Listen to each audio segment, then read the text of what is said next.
Good morning, everyone. Welcome back. It is the day after Thanksgiving. It is Saturday morning, about 6:30 in the morning.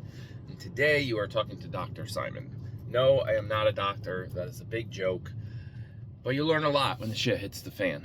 If you remember when Quinn broke his arm, we learned a lot about different types of fractures and offsets, and like this fracture was a through and through, and this one's just a this and then a that, and then so many things. And then when Tyler broke his hip, we learned, oh, I didn't realize a teenager can break. There's something in the back of the car that's making a weird noise. I do apologize. Hopefully you stick around for this Liz story. She's doing fine. She's currently passed out, sleeping, which is just what she needs. So when Tyler broke his hip a while back, the 13-year-old breaks his hip moving hay. And it was because the muscles in his body are stronger than the bones because he hasn't stopped growing. And the muscle pulled and broke the top of his hip. It's called an avulsion fracture. We learned all that stuff. Never knew about that. Wow, look what you learn when you think you know everything. Which I don't think I know everything at all. But it's like, wow, how much does life want to teach you when you're not asking for these lessons? So then fast forward, Liz has surgery on her knee, a normal, simple, open, not open, oh my God, I don't know where I was going. A normal, simple, laparoscopic, so with the little like probes into her knee for a meniscus repair on a healthy young adult. Yes, 40 is young adult. They are actually starting to move those procedures to in-office in some cases. They don't even use operating rooms for these procedures coming soon. Local anesthesia, not completely, not like it's such a simple procedure. It's starting to turn into, that's what our hip doctor, Liz's knee doctor is my hip doctor. More about that in a minute. So that was on October 13th. Yes, Friday the 13th. Everything went perfectly fine. She had a great recovery. She was walking without crutches in less than 2 weeks. And then I go away on that hunting trip with Tyler, and we're away for 3 days. Not even, it was like literally 38 hours, but we were away. And she goes, I think one calf is bigger than the other. And why do I have this pain behind my knee and down in my calf? It doesn't make sense. And this was on Saturday. So with a little more talking and back and forth, I'm like, look, this is possibly a blood clot. And from surgeries, doctors are always concerned about blood clots, so they put you on medication to thin your blood just a little bit so that doesn't happen. So the blood doesn't pool in your feet or in your calf while you are resting so much and not moving enough. Liz was resting a lot. She follows doctor's orders. I do not. I move. And maybe that's what helped me not get a blood clot during my hip, because I did not follow orders and I moved a lot. She followed orders and she still moved a lot. She moved in bed and she walked to the kitchen every, 2 hours and this and that. In the end, yes, she had compression socks at one point. She followed orders, developed a clot in her leg. That was found in the emergency room that Saturday night while I was still away. Sunday, I come home. I'm home by, 2 o'clock in the afternoon. We're talking about what did the doctor say? Okay, you're on this medication. It very unlikely that the blood clot will move. And it's very, very tiny. It's not a big clot. If it was a huge clot and we were worried about it, there's other things we would do. So that was Sunday night. And then Monday, Liz and I go to the gym, which is actually where I'm heading right now. We go to the gym and we don't do crazy stuff at the gym. We're just trying to create this habit of get out of your comfort zone, which is your house, your business, whatever. Go somewhere where you don't really know what you're doing. And it's where a lot of people are that want to do better, if that makes sense, right?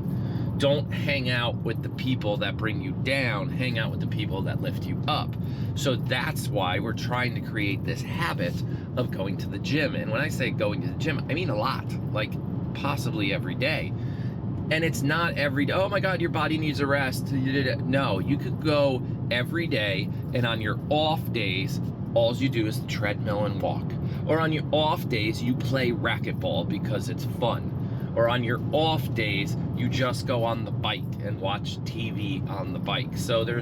And it creates a habit. and it creates a community. See? Community. You guys get that one.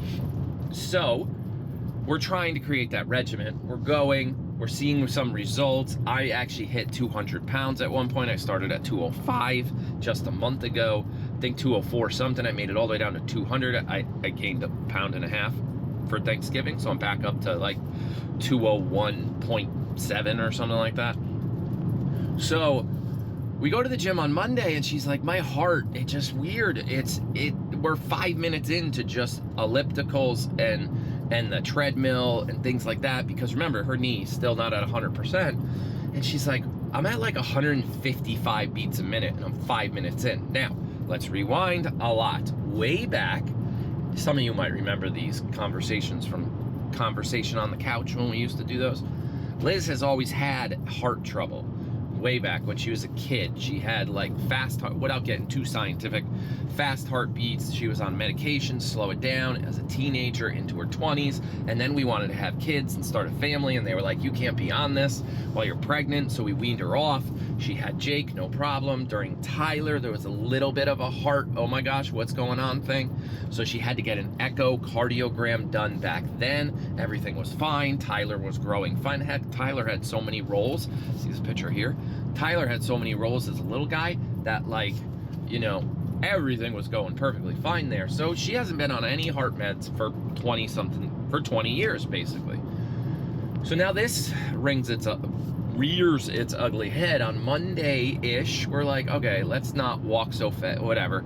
So we say, all right. And then Tuesday, we're like, maybe lighter workout at the gym, meaning just treadmill. She stayed on the treadmill and the elliptical at like 2 miles an hour the whole time while I was over on the weights.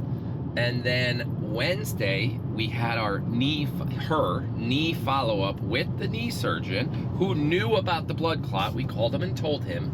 And then he's like, yeah, this doesn't make sense. You should not have a blood clot. You moved, you followed orders, you're young, da-da-da-da. And now you have this heart thing rearing its ugly head. This coincidence is not a coincidence. Like, let's get a picture of your chest to see if the blood clot moved. And what do you know? The blood clot moved. And like an engine in a car, there are 2 different sides to your heart. This is where I got educated at the hospital. Her blood clot moved to her lung. That's called a pulmonary embolism. Those are very scary. That's when the shit hit the fan. And, well, I said poop twice now. Whatever. And then, you know, life starts spinning in your head. Like, I mean, the emotions, like everything. Just like, oh my God. And on top of this, it is now Wednesday afternoon.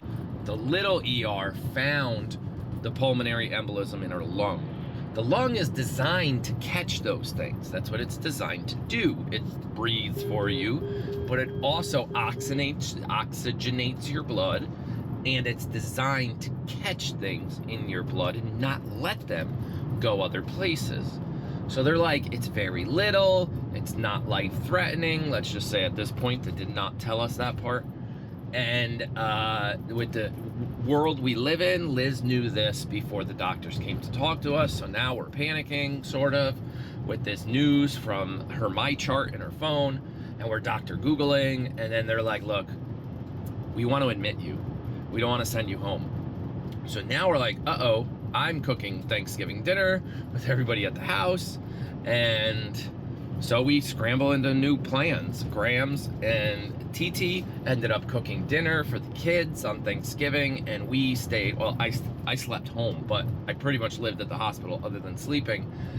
And they did an echo of her heart, and the whole theory here, this is what I learned for Dr. Google, this is our Dr. Syman conversation. The pulmonary embolism, the little blood clot in her lung, if it stays in her lung, we're perfectly fine. There's 2 different sides.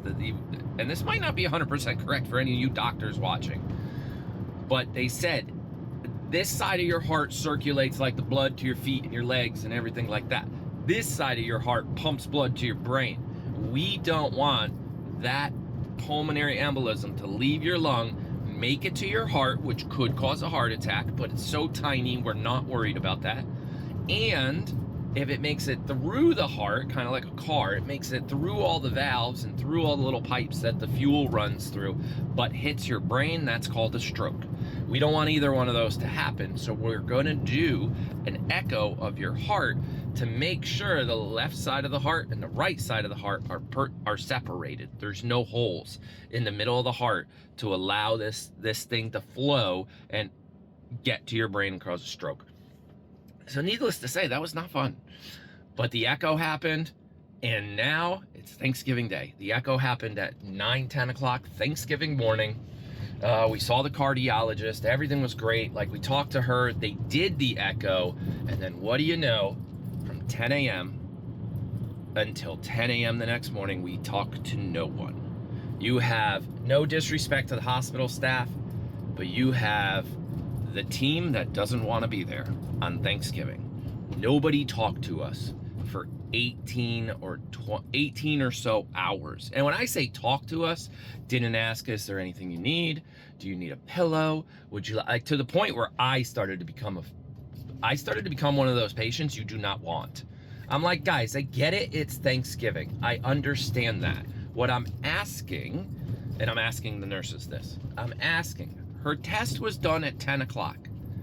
The results are already in her My Chart. We can read them, the echo. It's now like 1 o'clock in the afternoon. Is there anyone in this entire hospital, which is, by the way, one of the best hospitals in the country for this? We live in Connecticut. You've got amazing hospitals up here. People travel all over the country to come to these hospitals for certain procedures. Is there anyone in this hospital qualified enough to come tell us that what we're reading is what we're thinking and that she's gonna be okay? No, there isn't. It's Thanksgiving, there's no one there. But nobody would tell me that. Oh, let me see if there's anyone around. Let me see where the doctor is.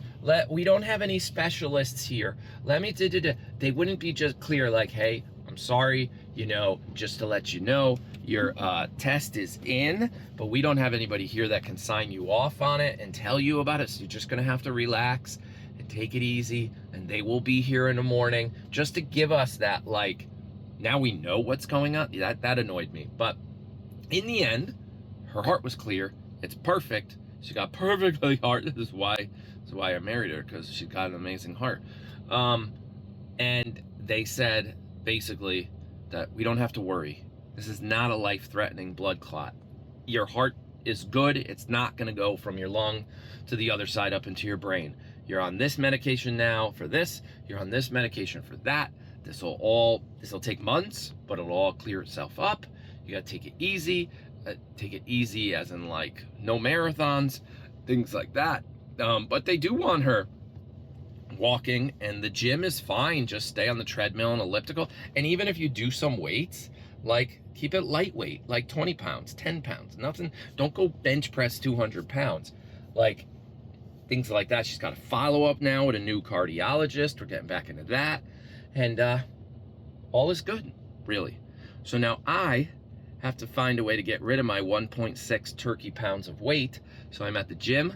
I'm gonna do a 20-30 minute workout, and I'm gonna get back home. We're gonna open the store, and we're gonna be good to go. And that is my Dr. Syman follow-up. At this point, it's the routine. I gotta get back into this routine. She's gotta get back into the routine. We might even end up at the gym later tonight. I don't know, just to get her out of the house and moving and make it feel more like, real life, like what we want to do. I don't know. Or we'll just go shopping. That's a good idea. Christmas shopping.